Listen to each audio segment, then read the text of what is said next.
G'day everyone, welcome back, and this is the beginning of a larger project on making the best use of space. Now I'm lucky, I've got a pretty big yard, right? Goes back there, fair way, old-fashioned 700 square metre block with a tiny little house on it. But not everyone's like that. And if you think because you're in a small house or a small yard that you can't grow fruit and veg, let me show you something. Like, subscribe, and ring that bell icon because we've got a few of these coming up. Gardening vertically. Well, I'm vertical now. If I was gardening horizontal, I could be asleep. So those of you who have been watching for a while know that I tend to grow a lot of things in pots, like down here. Now, pots are really great for me because I'm getting old and I don't want big plants, big trees, and I'd rather have the variety of fruit and veg than lots of one particular sort. So pots are fine.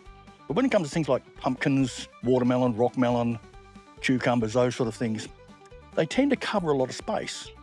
And even if you've got a fairly big yard like I have, you don't want to be using it all up to grow a few pumpkins. But what about all this?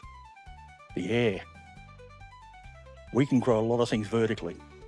And you can pick a spot where it is possible to make use of that. We'll come over here. I broke my fountain. I'm going to have to get another one. But what do you see here? We have a raised garden bed with a bit of asparagus in it. We can also probably treble the space that we've got. We've only got about 500 mil by 3 metres, so about 1.5 square metres in here.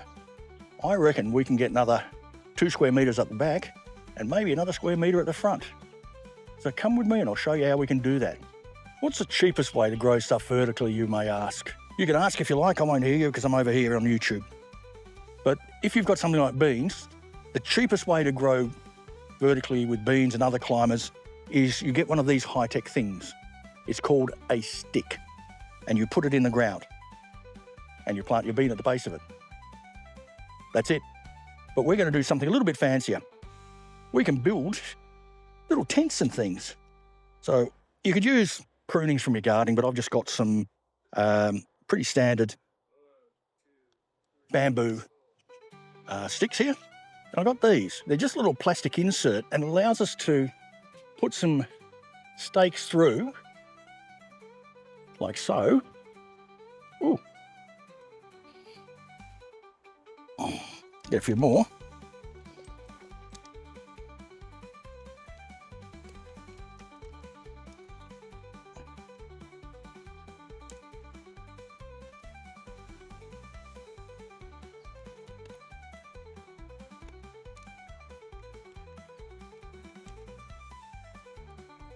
And we can hold them all together like this. Just pop them in the ground. Like so. Oh, you've got to be caught. We just pop these through the holes. And we can put as many or as few as we like in there. Probably need 3 at least. We'll pop this down into the ground a little bit.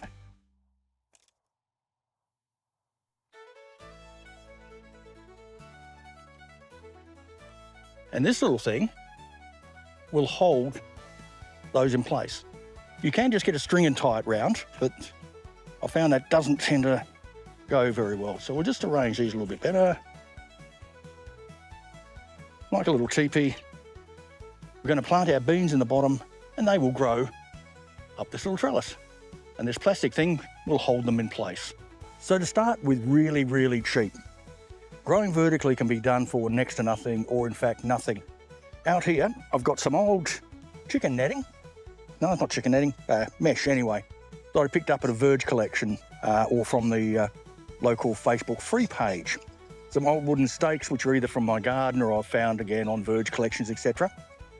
And out here on the Verge, which is council land, we don't own this. Funny thing about Australia, from the road to our fence is owned by our local government and we own back from there.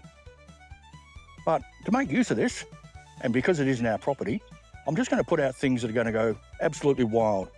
And in summer, pumpkins are great.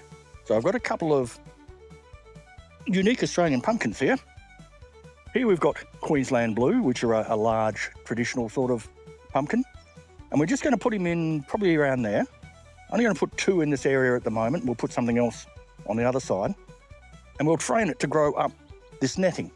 That'll give us another 4 or 5 square metres of garden for our Queensland blue pumpkins, because these sprawl everywhere. So let's get them in. It may not look like I'm putting much in here, but believe me, these take up a lot of space. So all we're going to do is clear a bit of the spot near the netting.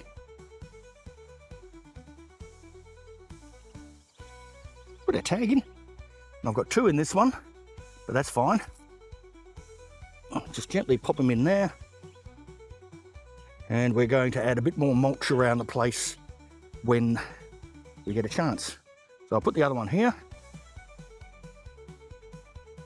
This is partially shade, which again won't affect the pumpkins too badly. Here we go. Easy done. As I said, I'm going to put some more in over in the other areas. But when these are fully established, they will cover most of this ground, just a couple of pumpkins. And this vertical garden cost us nothing. Good way to go if you're a bit short of cash. Doesn't look very pretty though. So let's move to the next one. So we have a garden bed, but we've got all this wasted space. And there's a few options we've got. We can buy these plastic pots, and these have got the advantage of, in fact, they've got a tray in there. So they can be self-watering. They can have a small water reservoir in the bottom. Oop, pop that back in. And we fill him up with soil. Has a drain plug at the bottom, which we'll actually take out. And all we need to do is hang him. And our plants will grow. But it's not just that. We can hang him there. We can hang him there. We can hang him anywhere. That's a bit corny. I don't make a good Dr. Seuss. But the point is, you can just hang these up anywhere you've got somewhere at a reasonable sort of height. Just hang them over your fence, and we can grow all kinds of things in here. It also allows us a flexibility because they are easy to move. You can take them out of the sun in full summer, put them back in the sun in winter, just move them about as they need it or as the plants need it. So these are really good. Just a plastic, so they should be relatively long-lived. And self-watering. Well, not self-watering. They've got a water reservoir. That's one sort. Let's go back and have a look at the other sort. We've also got metal ones. Now, these metal ones are got a bit deformed in transit. They've got holes for drainage, but you could just put small pots in here, which is probably what I'll end up doing with these, because I'm not sure how long they'll last before they rust. But that will be a test of time.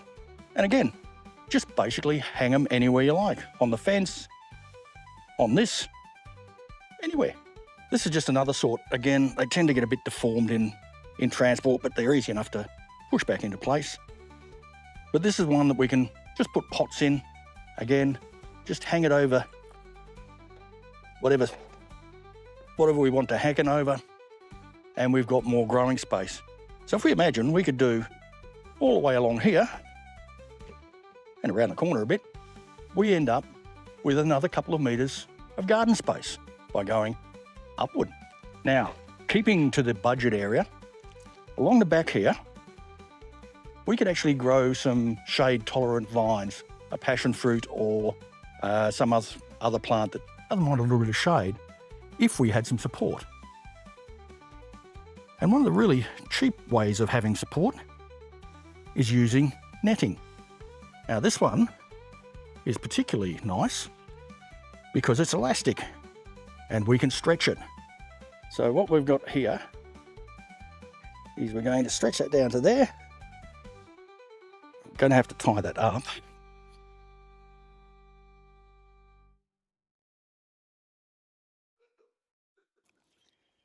I'll put a few more cable ties on there, but this will do to demonstrate it. All we need is some frame or a couple of pickets in the ground. We can string this across and we can grow things up vertically. Nice elastic. It'll stretch to where the area you want, or you can use it to net your dog. What do you think? You like these? I quite like it. I may not keep it on this frame, but we'll see. Keeping along the cheaper way of doing things, we have these lightweight little supports. And they're going to be handy for some of the climbing herbs. Could do it for strawberries, but I wouldn't do anything terribly heavy on these particular types. So make up the circles. I'll just make up a couple of them. And you might want to glue these in place. They're not particularly solid, but this was only a few dollars, so.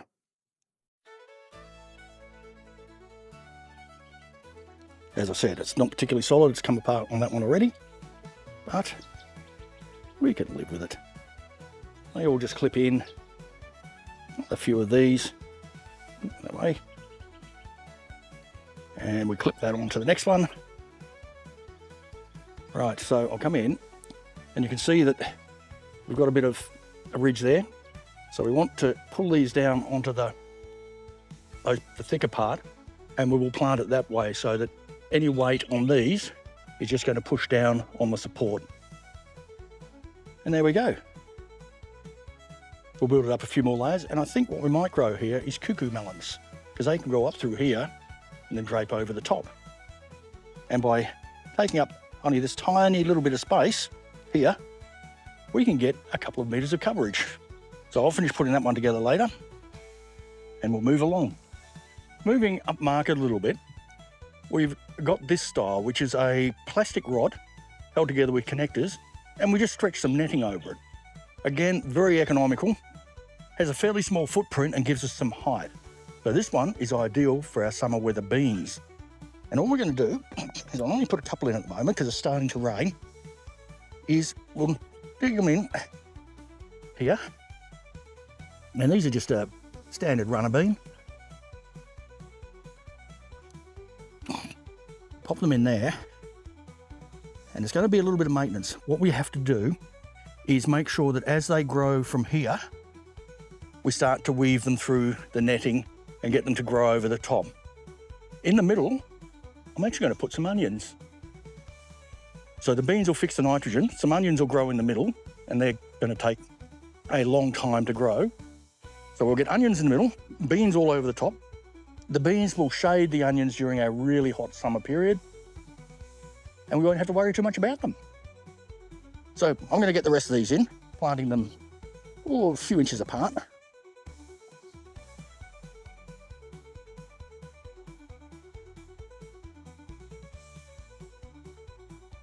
If you've got a tall fence like this, these things are really, really useful, and you can get them in all kinds of sizes. They're a felt material, which absorbs water quite nicely, but the disadvantage is because they do absorb the water, they also evaporate very quickly, so they tend to dry out. I gave these a good soaking last night, and they're quite dry on top already. This is one of the larger ones, and I don't think you'd want to go much bigger than this because of the weight. You'd be better off having more of them rather than a larger one. You can get them down to just a few pouches, and I'll show one of those later on. But in here, I've got some spearmint, tarragon, sage, oregano, and lemon basil in columns. So as long as we can keep this nice and damp over summer, it should do quite well. And it's partially shaded here, so that'll help a bit. You wouldn't want this against a fence that's in full sun because the heat radiating from there will dry these out in no time. Quite impressed with that, and it's a very economical way of making use of your fence line. You just have to hook them up with a couple of old hanging basket hooks, something to keep it nice and straight, stretched out, and that should be fine. So we'll come back and have a look at that in a few weeks and see how it goes. This is probably the cheapest way you can do anything. These are some old rods that I had from another sort of stand, sort of similar to this one here. And all we've done is we've stuck them in the ground, tied them together at the top, and used some material, again I bought from Temu, just to provide a growing structure for the peas which are down here. These ones are ones that I've had lying around for quite a few years now, and as you can see, they've stood up quite well. If we go over here,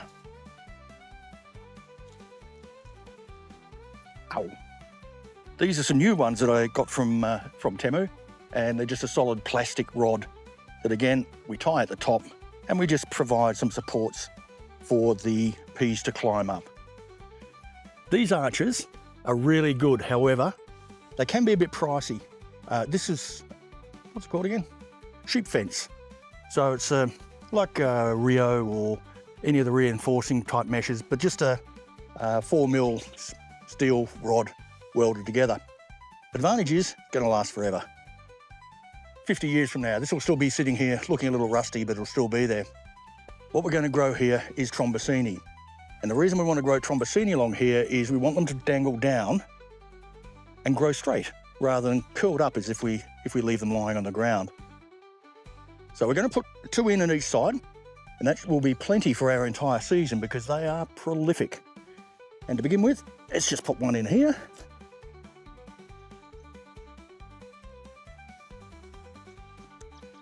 There he is there. And on the other side, we'll grow some to meet them. Now, if I grew these on the ground, they would cover dozens of square meters. But growing them up here, we'll get lots more in the given space that we have. Let's get these other 2 in. So the interesting thing will be when we come back in about 4 weeks, see how much these have grown. They should be right up towards the top by then. So you'll have to like, subscribe, hit bell icon to find out. Let's get to the next one. This is a rather impressive one. It's solid plastic, so it's not tubes. It's quite rigid. It's got lots of support rails on it, which click in quite well. I like this so much, I bought another one. And what we're going to plant here is rattlesnake beans. And we've got 4 of them, which will give us a good crop. Take them out. Doing the most awkward way possible for filming. Rats. One just fell out.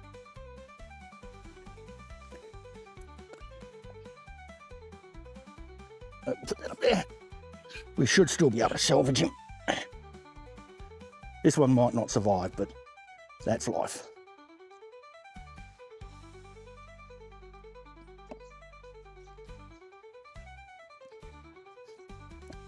So there we go.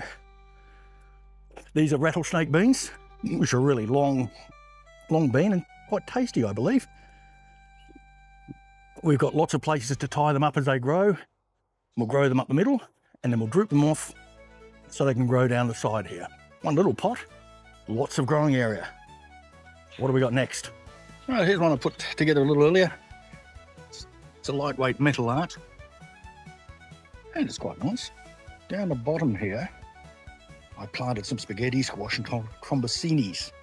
So they will grow up and over that arch, I hope.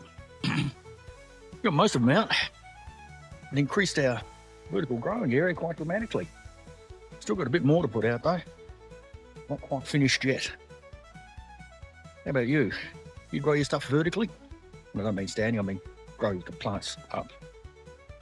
That's strange. Of course, you don't grow horizontally. So let me know if you make use of the vertical space in your garden and what you use for it. Are you happy with it? Like this one. Why are you disappointed with it? Like some of the others which are not up anymore. Well, that's it. Summer crops are in. Doesn't look like summer because it's not. Spring. We're getting our spring rain, which is good. We don't get a lot of rain normally. One final note.